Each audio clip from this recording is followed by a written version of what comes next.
Questa nuova variante, secondo le indicazioni dell'ECDC, è abbastanza preoccupante perché è molto contagiosa.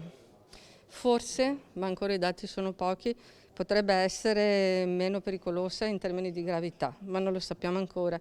Tra le cose che non si sanno ancora di Omicron è anche se quella contro questa nuova variante del Covid sarà la battaglia decisiva per vincere la guerra contro il virus.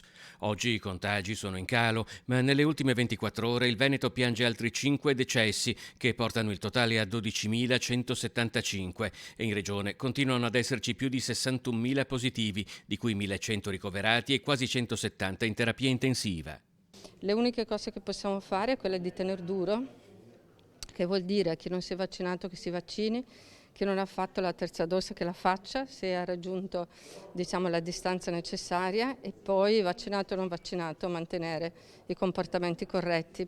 A capo della direzione prevenzione, sicurezza alimentare e veterinaria della Regione Veneto, Francesca Russo è tra coloro che sono intervenuti all'M9 di Mestre per l'iniziativa dell'Ustra e Serenissima La pandemia vista con gli occhi di, assieme tra gli altri al prefetto di Venezia Vittorio Zappalorto, al patriarca Monsignor Francesco Moraglia e ad altri cittadini che hanno raccontato la propria esperienza.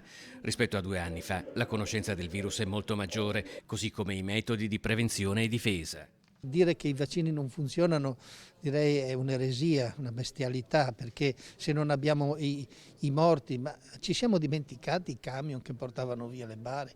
Oggi queste cose non esistono più e non è così.